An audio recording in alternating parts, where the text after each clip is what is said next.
Welcome to the Town of Barnstable Waterways Committee meeting for Tuesday, January 23rd. Present for the Town of Barnstable Harbor Master's Department is Jay Horn, Deputy Harbor Master.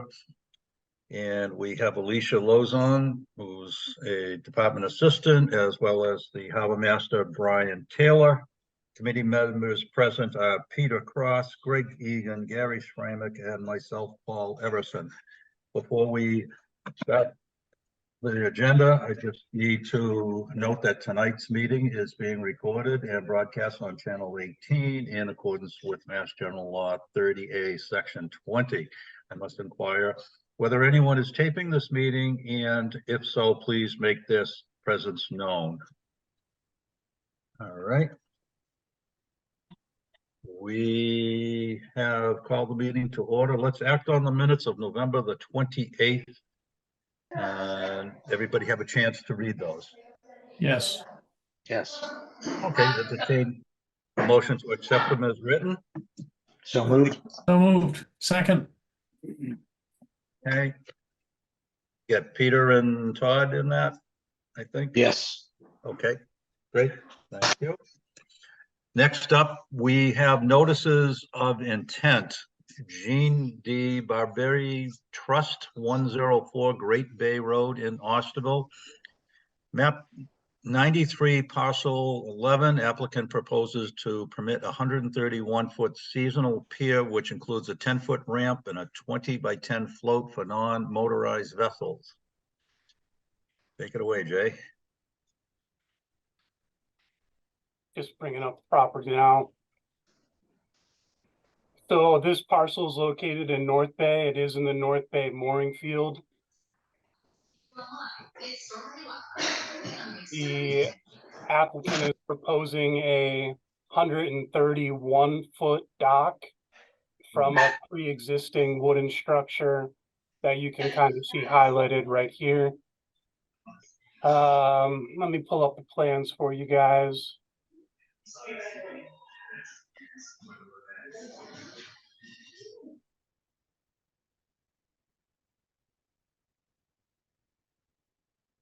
Everyone can see the plans now. Okay, now we got it. Yeah. So they're applying for a 131-foot seasonal pier. It is going to be built off an existing wooden dock, as I said. It seems like a big ask, but in the location that they're proposing, it's next to another dock that's the similar size. There aren't any moorings in close proximity to this location, and I don't see much concerns for navigation here. It's not a high traffic area. I don't think there's an engineer here tonight to discuss it. Is Sullivan here? Nope. All right. Any questions from the committee? How does that protrude from the shore compared to the neighboring piers? Let me bring up the other map for you, Peter.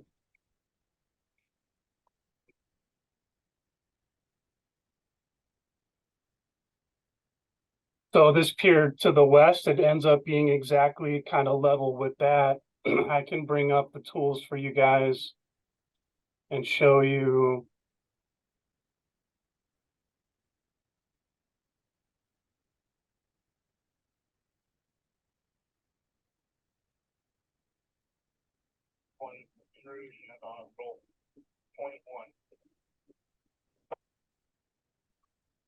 So there you go. There's roughly 132 feet.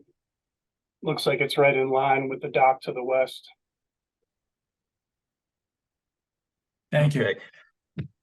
And Jay, no motorized vessels applying for this, just non-motorized? That's right. As the plans are written, it's for non-motorized vessels. And you can Okay. see there are moorings in the area, but nothing that's going to impede navigation or affect anyone's mooring. Right. When it says seasonal pier, does that mean it will come out in the I had off-season? I had the same question, Greg. I don't know the answer to that. I don't believe so. I believe it's going to be a fixed pier. I think seasonal means for the summer, summer usage. Because they're talking about timber piles at the end where the float is and the ramp is. So I can't imagine them removing it for the winter. Thank you. That could be though, usually a seasonal is jetted in and, Well, that could be for the float as seasonal. yeah, And look, by asking for non-motorized, is that containing them to that? Are they going to have to come back to this board if they want to put a motorized vessel on it? That would be conservation. That would give them that approval. And I believe- have they gone through conservation? John, are you here to speak to this? I just got in, yes, sorry. All right, we have your NOI up. We got a couple of questions for you. Okay, I guess the first one is seasonal pier. We're confused about that language. Is this going to be removed for the winter? yes, It is. Yep. Okay. But you are driving timbers in at the end for the floats? the float piles would stay. Stands. How much water is at the end of that pier, John? As we originally proposed it, it was like 2.5 feet, and that was going out 100 feet from mean low water. Conservation looked to cut this back to 80 feet, so it put us at about 2 feet. So the whole thing, including the floats and the ramp and everything, is 132. So that was the plan that was submitted. And then we had a hearing with conservation and they required it get trimmed back 20 feet. So that, and I have that I could share, and I think I emailed it to Jay and Pam yesterday or the day before. But basically we'll now end where it's, basically where the seasonal pier ended, now will be the end of the float and everything slides in. So if I read this correctly, you got an 80-foot seasonal pier, a 10-foot ramp, and a 10-foot float. So you've got 100 feet. Is that correct? That is what was proposed, but It is. but there is a revised plan with 20 feet less. okay, so your revised plan then will be a 60-foot seasonal pier, 10-foot ramp, and then the float. Would that be accurate? That would be accurate. Okay, These are the Mr. plans that I've received today, John, so I apologize. Yeah, Mr. Willantis had a pretty good question. Can you ask that again, Mr. Willantis?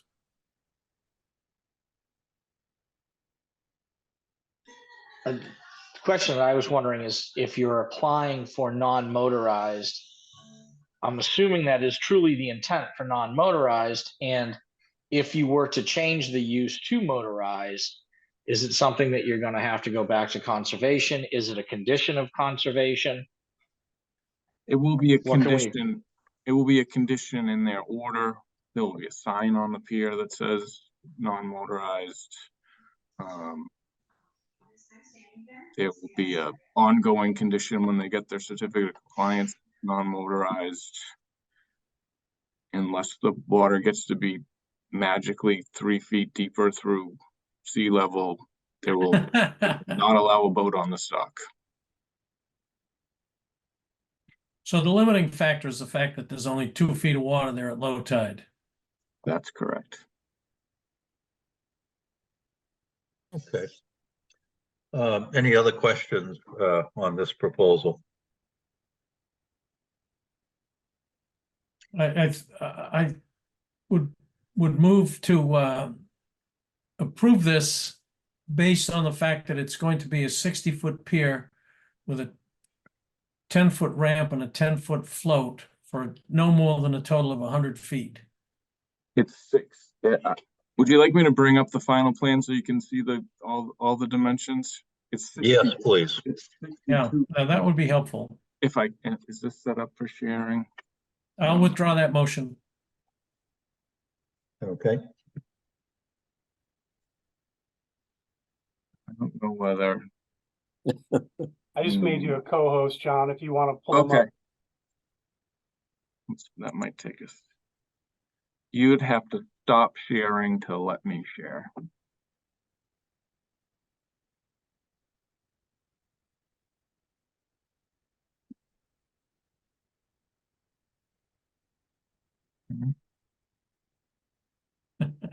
Okay, now we're getting there. Okay,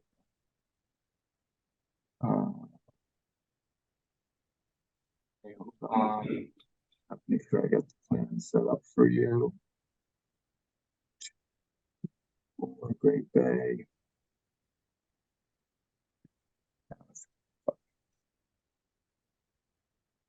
There.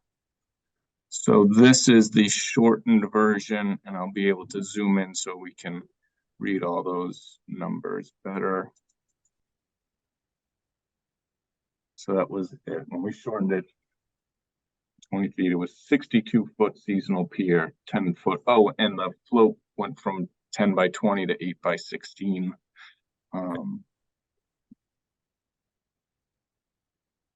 And the total from the bottom of the revetment's now 111.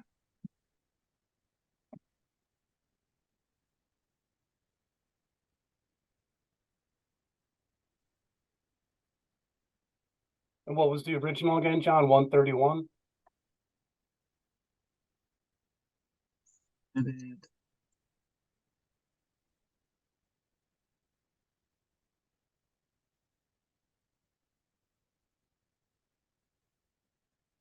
It was 131 originally, yep. Okay. Oh, there's the 20. Okay, thank you. Peter, do you want to reintroduce your proposal to accept with the amended version of I would the move, I would 62, move that we 10, accept, 8? we accept the amended version, which shows a 62-foot pier, a 10-foot ramp, and an 8 by 16-foot float for non-motorized vessels. Correct. Do I have a second? Second, So moved. Okay, thanks, Peter and Gary. Okay, so all in favor, Peter, Aye. Greg, Yes. Todd, Yes. and Gary. yes. Yes, and myself, yes. Okay, so we have that approved. Thank you very much. All right, John, thank you very much. Next, we have no mooring appeals yet. Old business, we have mooring regulations, marina fees. That's kind of a recurring thing. Any updates on those? We're still waiting for the town manager approval on the mooring regulations. As I said before, they've been approved by legal. They're on the town manager's desk right now. The important thing to note here is we did propose one change when it came to the wait list. And that's we were going to move the date from February 15th to match up with the mooring renewal deadline of February 28th. And I just want to let everyone know that that is not in effect yet. So for the 2024 season, waitlist renewals need to be in by February 15th. That's the hard deadline for the renewal of the waitlist. That change is not going to go into effect until 2025. Okay, thank you for that clarification. Okay, moving on, the next matter of new business is the Sampson's Island Dead Neck West Cut Storm Breach. Myself and the harbor master have been talking about this, and I'll let Harbor Master Taylor bring everybody up to speed where we're at right now. Good evening. So we currently have a permit in hand to dump dredge sediment from the Katuitt entrance channel into this area where it's cut through. Anticipated start date of the dredging, although not confirmed, is March. We do have an easement right now to dump the dredge sediment on this private property, which would hopefully raise the sediment in this location.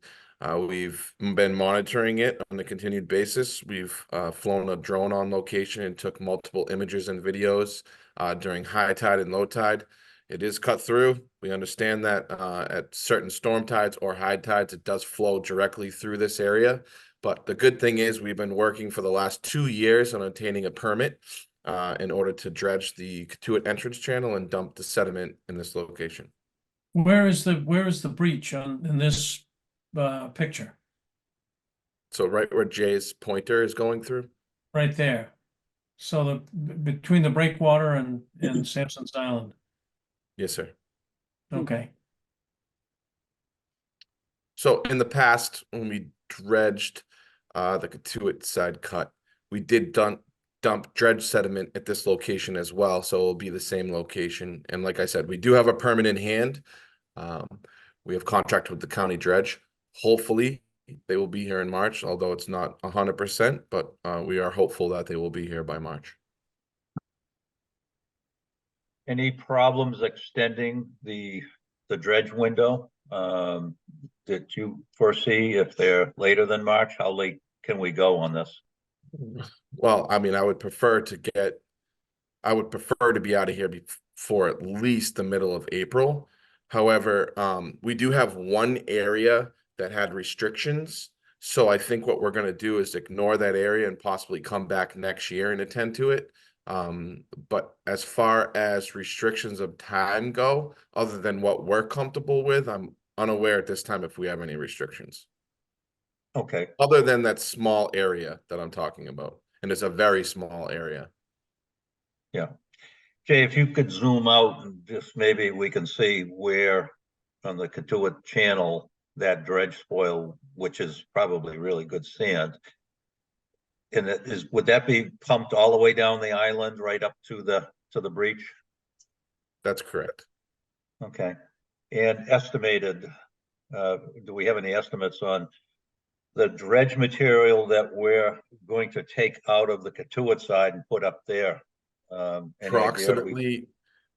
Approximately 14,000 cubic yards, but don't quote me on that. I'd have to nail into it. The number has changed due to that restricted area, but approximately. Okay. And do you think it may be sufficient or at least a good Band-Aid until, you know, that So last Friday, we flew a drone over there with images at low tide. And although at high tide and some storm tides, it does break through, there is some sediment left in that location. So I do feel as if it will at least raise it. Will it be the end cap? No, probably not. But with the Town of Barnstable comprehensive dredge plan, we do have other locations throughout 3 bays we're identifying that can be dredged. And possibly this is another area we can look to dump dredge sediments in the future, but I can't speak to if it's going to be enough really at this time. I don't know. That's more of an engineering question. okay. All right. Thank you. I'm hopeful. Yeah. Is there any concern that all that sediment is migrating south? I mean, it seems like ever since that last large dredge where you moved all the material up onto the east end there, that the channel running out of Osterville at both sides of it and all in front of Sampson's, the topography of the floor has changed and shallowed up quite a bit. Is there any concern that that's where all the material's moving to? So the material that from the break looked like it actually moved into the north side of the channel, but you know, we've taken a number of surveys in this area and we'd kind of have to compare them to past surveys to really get that hard data.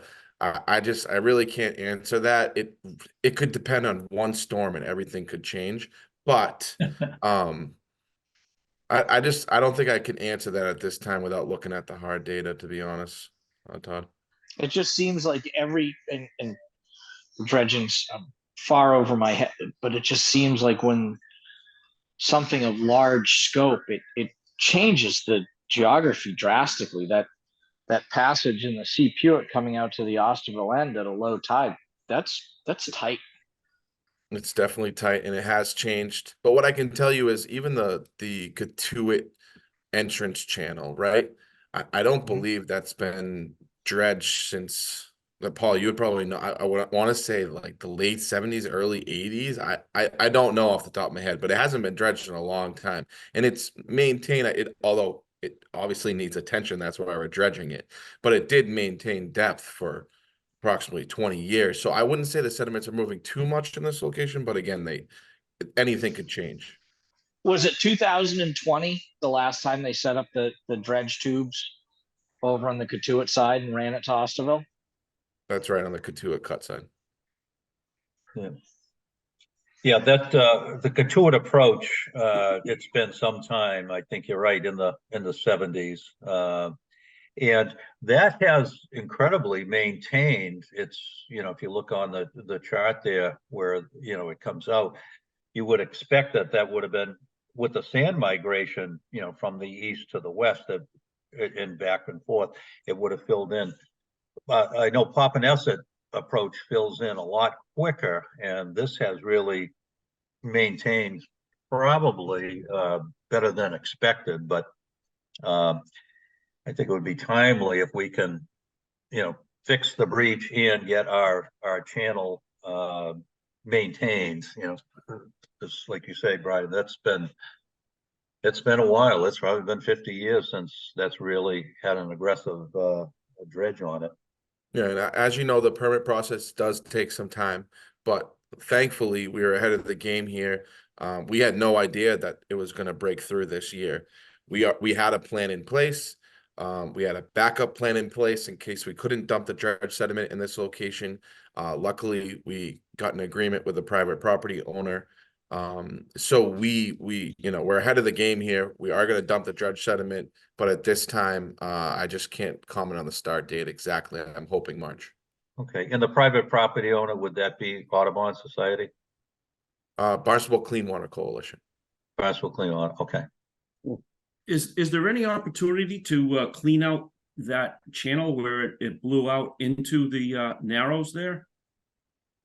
Short term, no. Again, that's more of an engineering question. It is part of the comprehensive dredge plan. We'll take a look at exactly what it looks like and get some soundings of that location as we're looking at other areas throughout Three Bays. Potentially, we may be able to do something with an emergency dredge, but the dredging process is quite extensive. It takes a long time, so I can't guarantee that at this time, but we'll certainly take a look at it. And maybe when they come back for the other area that had a time restriction, if they can potentially pull a permit for that area, if need be, we could do that. Sure. I just throw it out. I understand the process just remedially if in fact that blowout did get into there, if there's any sort of emergency provision. I'm sure you've already thought of that. So I just, rather than move everything from Katuitt, maybe we could get some of that and put it back to the condition it was before the breach. Just a thought. Mm-hmm. One other question I have for Brian. Had this breach not occurred, where would the Katuitt channel maintenance spoils be going? Would it be just going on the island as well, Sampson's? Nope, that exact location. It was going to go to that location. Yes, sir. Well, all right. Well, that is fortunate. Yep, it was going to go to that exact location. So we identified that as a potential issue location that we could have a breakthrough, and it was going to go there anyways. Great planning. Congratulations. That's good. Any other questions on this subject? All right, hearing none, let's move to the next item of business. We have Carol Ann Huckmeyer, change of business plan for a slip at Barnstable Harbor, and also item number 3 is Joseph Huckmeyer, change of business plan for slip at Bismore Park Marina. I guess we can, Jay, can we take these both at the same time, or are they? Yeah, different? absolutely. Okay, go ahead. Thank you. I believe Joseph's here to speak about it. How you doing? First, to clarify, the both slips are actually under my wife's name, Carol Ann Huckmeyer. That was a mistake on the notification. But both That's correct. slips are in Carol's name. So the Barnstable, starting with the Barnstable, the last vessel we had in there was the Atlantis, a rib that we were doing some excursions with, 38 passengers, 43 by 13 feet. And we sold that vessel. First, we moved it over to the slip that we have in Bismarck for 1 year, but then this year we sold the vessel. We're looking to put a vessel Starfish that's 14 by 40 feet, a little shorter, but 1 foot wider, a 14 passenger vessel in that slip for fishing and maybe an occasional excursion, some sort of, if there was a request for some sort of excursion, but primarily fishing trips. And in the Bismarck location, we're looking to put the vessel Nantucket Shoals, which is a 45 by 17 foot vessel. It is an outside slip, so the width is not an issue. And that vessel, the last vessel we had there was also the Atlantis, which was 38 passengers, 13 by 43. And the new vessel would be 17 by 45. It'd be a little wider and a couple of feet longer. Brian, did you receive the email I sent with the photos? We did. Can Did I- everyone see Jay's screen? Yes. Okay, Jay, can you go to the second picture? It actually has Nantucket Shoals. I allowed Joe to put Nantucket Shoals on the dock, on a dock.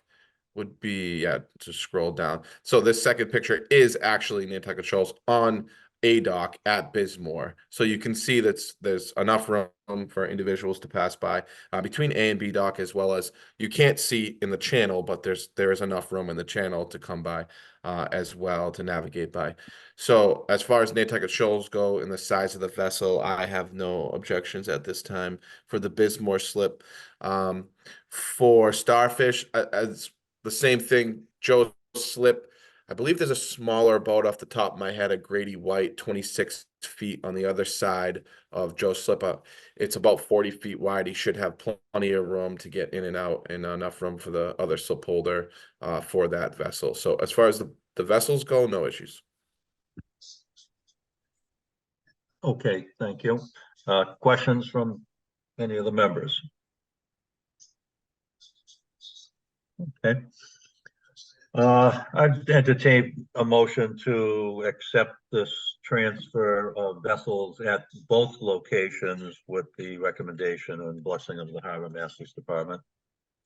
So moved. All right, Peter, thank you. Second? Second. All right, thanks, Todd. So, Peter, yes? Okay. I'm sorry, we have some background noise. Peter, yes? Yes. Okay, Greg? Yes. Okay, Todd? Yes. Okay, Gary? Yes. Okay, and myself, yes. Okay, that's approved. All right, thank you, folks. Thanks, everyone. All right, thank you, sir. Thanks, Joe. All right. Next, we have hearing for renewal of aquaculture grant for Virginia Heck at 189 Pinquitzic Cove Circle in Katuitt. Public hearing was held on Thursday, January 11th. So that's just a notification for us. And the next item was a hearing for renewal of aquaculture grant for Robert Ashworth, 455 Cedar Street, West Barnstable. Public hearing was held on Thursday, January 11th. Same notification there. Okay, thank you. Next up, Harbor Master report. Yes, sir. As I mentioned before, it's mooring renewal season. We're right in the middle of it. The hard deadline for the wait list for everyone listening is February 15th, 4:15 p.m. We do not accept any applications after February 15th. Got to have it in by then. The mooring deadline for renewals is February 28th. We do have a late period that is associated with a $50 fee That starts March 1st and goes till March 31st. So the absolute last day you have to renew your mooring with a late fee is March 31st. And then one more thing I just wanted to show the committee are our mooring stats for 2023. That's on the screen, correct? Yes. Yep. So total number of mooring permits this year was 2,566. 390 people on the wait list were offered a mooring. Out of that 390, we had 118 people who accepted a mooring and were removed from the wait list. And then with the lotteries that we held this year, we generated $34,000 in revenue from the wait list lotteries. And that's all I have for you, gentlemen. Okay, questions on any of that? All It's a right, great and- number. Congratulations. Yeah. Nice to see that many moorings offered. Yeah, it sure is. Did everybody get a chance, excuse me, to see the meeting dates that were also posted on that email that came out last Wednesday? I just briefly went over. It looks like we don't have any major conflicts as far as Thanksgiving or Christmas or any of the other holidays. So if everybody gets a chance to look at that, and we'll continue to run with those dates unless something pops up that we can't meet. Okay, anybody have any new business or any further questions? Okay, hearing none, I'll entertain a motion to adjourn. So moved. Thank you, Peter. Second. Second. Thanks, Gary. Okay, all in favor? Aye. Aye. So we will have our next meeting then on February the 27th.